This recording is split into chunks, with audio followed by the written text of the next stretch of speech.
విశాఖ జిల్లా పెందుర్తి నియోజకవర్గం ముదపాకలో భూదందా జరుగుతోంది. ఉడా భూ సమీకరణ పేరుతో మధ్యవర్తులు భూ అక్రమాలకు పాల్పడుతున్నారని స్థానికులు ఆరోపిస్తున్నారు. దీనిపై ఇప్పటికే ఈటీవీ ఆంధ్రప్రదేశ్ ఈనాడు కథనాలు ప్రసారం చేసింది. ముఖ్యమంత్రి చంద్రబాబు కూడా స్పందించారు.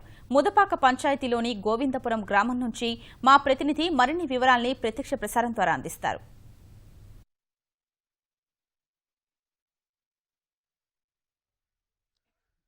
గౌసియా రాష్ట్ర ప్రభుత్వం ఎంతో ప్రతిష్టాత్మకంగా తీసుకున్న భూ సమీకరణ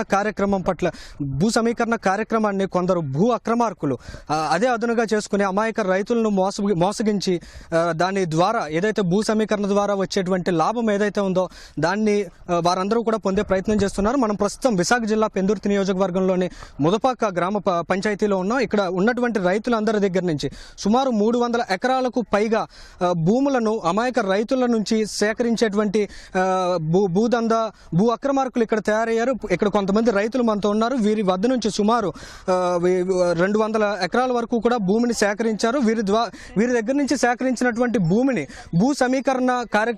భూ సమీకరణ కోసం ఉడాకి అప్లై చేసుకోవడం, దాని ద్వారా వచ్చేటువంటి లబ్ధిని ఈ మధ్యవర్తులు పొందేటువంటి ప్రక్రియ ఇక్కడ కొనసాగుతోంది. ప్రస్తుతం మనం ఇక్కడ కొంతమంది రైతుల దగ్గర ఉన్నాం. వారిని అడిగి తెలుసుకుందాం ఏం జరిగిందనే విషయం మీద.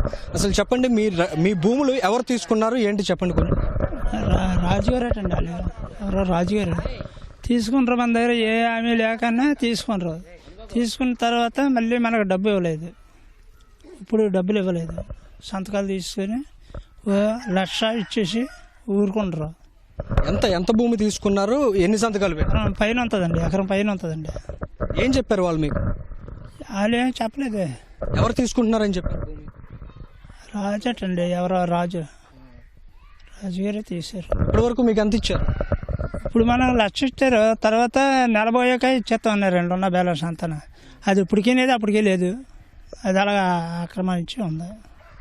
భూ సమీకరణ ద్వారా ముఖ్యంగా శరవేగంగా విస్తరిస్తున్నటువంటి విశాఖ నగరంలో అభివృద్ధి కార్యక్రమాలు చేపట్టేందుకు ప్రభుత్వం కూడా చర్యలు తీసుకుంటోంది. ఇదే అదనుగా చేసుకుని రైతుల నుంచి భూమిని సేకరిస్తున్నటువంటి ప్రక్రియ జరుగుతుంది. ఇక్కడ మరొక రైతు ఉన్నారు, వారిని కూడా అడిగి తెలుసుకుందాం. మీ దగ్గర నుంచి ఎంత భూమి తీసుకున్నారు, ఎంత డబ్బులు వచ్చాయి?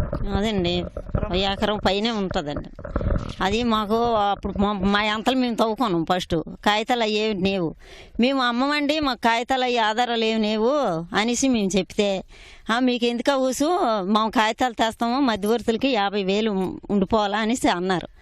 అయితే మరి మేము ఏంటనుకున్నామంటే మరి ఇంకేమీ ఆధారాలు లేవు, ఒకవేళేమో ఏడు చేస్తారో, మీరు ఇప్పుడే కానీ అమ్మపోతే మీ భూమి పుణ్యానికి అసలు తీసేసుకుంటారు, మీకు ఏమీ ఉండదు అనేసి అన్నారు. అయితే నిజమే అలా జరుగుతుందేమో అనేసి మేము ఓకే అన్నాను. అనిస్తే మాకు ₹1,00,000 అని చెప్పినారు. 50,000 మాకు ఇచ్చినారు. 50,000 మధ్యవర్తులు తీసుకుంటారు. ఇలా మధ్యవర్తుల ద్వారా సేకరించినటువంటి భూమిని ఉడాకి అప్లై చేస్తున్నారు. అయితే తమ భూమిని తమకు ఇచ్చేయాలని, అవసరమైతే డబ్బులు కూడా ఇచ్చేస్తామని కొంతమంది రైతులు చెప్తున్నారు. వారి అభిప్రాయం కూడా తెలుసుకుందాం. చెప్పండి, మీరు ఎప్పుడు ఇచ్చారు భూమి, అసలు మీకు ఉన్నటువంటి సమస్య ఏంటి? సార్, ఇక్కడ కొంతమంది వ్యక్తులు వచ్చేసి మేము గవర్నమెంట్ వ్యక్తులు మాకు సపోర్ట్గా ఉన్నారు, రాజకీయ నాయక వ్యక్తులు మాకు అండదండలుగా ఉన్నారు. మీ ల్యాండ్ ఇవ్వకపోతే మీ ల్యాండ్ పోతుందని చెప్పేసి ఇక్కడ ప్రచారం చేయడం జరిగిందండి.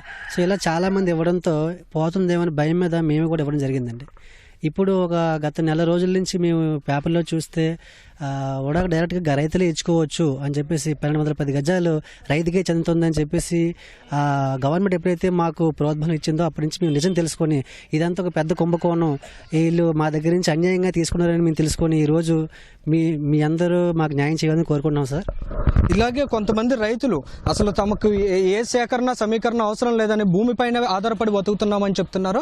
వాళ్ళ భూముల్లో అన్యాయంగా వాళ్ళ భూములను చదును చేసి రోడ్లు వేయడమే కాకుండా అక్కడ ఉన్నటువంటి తోటలను కూడా కొట్టేశారు. వారితో కూడా మాట్లాడి తెలుసుకుందాం. చెప్పండి, అసలు మీ భూముల్లో ఏం జరిగింది? మా భూముల్లో తోటలు కొట్టేసి రోడ్లు వేసానండి. మాకు తెలియకుండానా రోడ్లు వేసి రోడ్లు మీ పైగా ఆయన పెద్ద కొబ్బరిలాడు చెప్పినాడు, నా ఇష్టం నన్ను వేసుకుని మీ దిక్కుని కూడా పెరగ చేసుకోమని. పోలీస్ స్టేషన్కి వెళ్ళాం, అక్కడ మాకు లేదు. ఎమ్మెల్యే కాడికి 3 సార్లు వెళ్ళాం, అక్కడ లేదు. ఎక్కడెక్కడ తిరిగినా సరే ఎక్కడెక్కడ ఎవరు చేయలేదండి. మాకు ఇప్పటికీ కూడా మాకు న్యాయం చేస్తారని మేము అందరిని పిలుచుకోవడం అవుతుంది. భూమి మీద ఆధారపడి బతుకుతాం, దాని మీద ఆధారపడండి. ఇక్కడ ఏం భూ లేదో ఆయన ఇచ్చిన కాడి నుంచి దాని మీద తోటలు వేసుకొని ఆ పిక్కలు అమ్ముకోవడం, వాటి మీద అలాగా అవకాశం ఉండేటప్పుడు అవకాశం లేనప్పుడు కూలిపడి పోవడం లేదా దాని మీద బతుకుతామండి మేము అందరం. ఇక్కడ ఏదైతే భూసేకరణ చేస్తున్నారో దీన్ని వెంటనే ఆపేయాలని, అవసరమైతే ఉడాకే కొంతమంది మేము నేరుగా భూములు ఇస్తామని కూడా అనే అభిప్రాయాలు కూడా వ్యక్తమవుతున్నాయి. మరి కొంతమంది రైతులతో మాట్లాడదాం. చెప్పండి, అసలు మీకు జరుగుతున్నటువంటి అన్యాయం ఏంటని మీరు భావిస్తున్నారు? సరే, యాక్చువల్గా ఇక్కడ జరిగేది ఏంటంటే రైతుల్ని భయాందోళనకు గురి చేసి వాళ్ళ మీద దౌర్జన్యం చేసి వాళ్ళకి చెప్పకుండా వాళ్ళ ల్యాండ్లోకి వెళ్ళి తోటలు చెట్లు కొట్టేసి రోడ్లు వేసేసి ఇలాగ రైతులు నిజంగా ఈరోజు మేము ఇక్కడ అంటే బ్రతుకున్నామా లేకపోతే ఎలా బ్రతుకుతున్నాం అనే పరిస్థితి మేము నిజంగా ఈరోజు చెప్పుకోలేని పరిస్థితిలో ఉన్నాం సార్. దయచేసి మాకు ప్రభుత్వం వారు దీని మీద ఇప్పుడే స్పందించి మా ముదపాక రైతులు అందరి తరపు నుంచి మేము కోరుకునేది ఏంటంటే ప్రభుత్వం వారికి భూమి కావాలి అంటే మేము అభివృద్ధికి అడ్డు కాదండి. మేము రైతులందరి తరపు నుంచి ల్యాండ్స్ ఇవ్వడానికి మాకు ఎటువంటి అభ్యంతరం లేదు. మేమందరం మా స్వత్వరంగా రైతులు మా సమక్షంలో మేము ఉడాకైతే ఉడా లేదా ప్రభుత్వం వారికి అయితే ప్రభుత్వానికి మేము రైతులు ఇవ్వడానికి మేమందరం సిద్ధంగా ఉన్నాం. కానీ మధ్యలోకి ఎవరో వచ్చి రియాల్టర్లో లేకపోతే వ్యాపారవేత్తలో దళారీలో వచ్చి మా ల్యాండ్స్ మీద వచ్చేటువంటి పరిహారాన్ని వాళ్ళు తింటాము ఏదో మిగిల్చి మాకు ఇస్తామంటే మాత్రం చూస్తూ ఊరుకోం సార్. మేము ప్రభుత్వానికి ఇవ్వడానికి ఎటువంటి అభ్యంతరం లేదు. మేమందరం సిద్ధంగా ఉన్నాం. మధ్యవర్తులకు మాత్రం వెళ్తే మాత్రం మేము చూస్తూ ఊరుకోలేం సార్. మేము ఒక రూపాయి కూడా ఎవరికి ఇవ్వడానికి ఒప్పుకోవటం లేదు. వచ్చే ఫలితం ఏదో మేమే రైతులమే అనుభవించాలనేదే అసలైన మా రైతులందరి తాలూకు కోరిక. ఇది మీ ఛానల్ వారు ప్రభుత్వానికి తీసుకెళ్ళి దీని మీద మాకు న్యాయం చేయవలసిందిగా మా ముదపాక రైతులందరి తరపు నుంచి మేము కోరుకుంటున్నాం.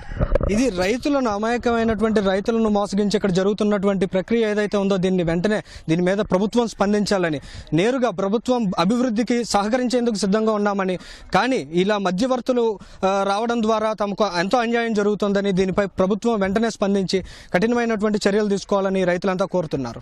ఇది ఇక్కడి తాజా పరిస్థితి. కెమెరామెన్ సిహెచ్ శ్రీనివాస్తో అనిల్, ఈటీవీ న్యూస్, ముదపాక.